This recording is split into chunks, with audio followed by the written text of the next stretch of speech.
పుష్యమి నక్షత్రంలో 28 ఏళ్ల కింద పుట్టాడొకడు. నేరేడు పండు లాంటి కళ్ళు, అరిటాకంత చెయ్య, తుఫాన్లో పరిగెడతాడు. చెప్పా నా కొడుక్కి 6 అడుగులు పొడుగు 2 అడుగులు వెడపు మాంసి టేక పెట్టుకునుకోమని మేకులు దిప్పి పారదొప్తా. నీకు మీ ఊరికి నాకు ఎటువంటి సంబంధం లేదు. నేను మీకు సాయం చేస్తాను. సీతారామరాజు, అల్లూరి సీతారామరాజు.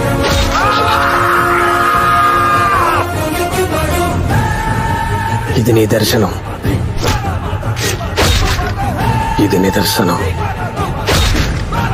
ఎవడి వేలు చివర నిప్పు ఉప్పనే నాట్యం చేస్తుందో, ఎవడు తాకితే నెత్తురు నీ నుదుటి మీద పుట్టుకుతుందో, ఎవడు చూస్తే భయం చేస్తుందో, ఎవడు తాకితే ధైర్యం వస్తుందో, ఎవడి బిడ్డల బుక్కల మీద నవ్వులు వెలిగిస్తాడో.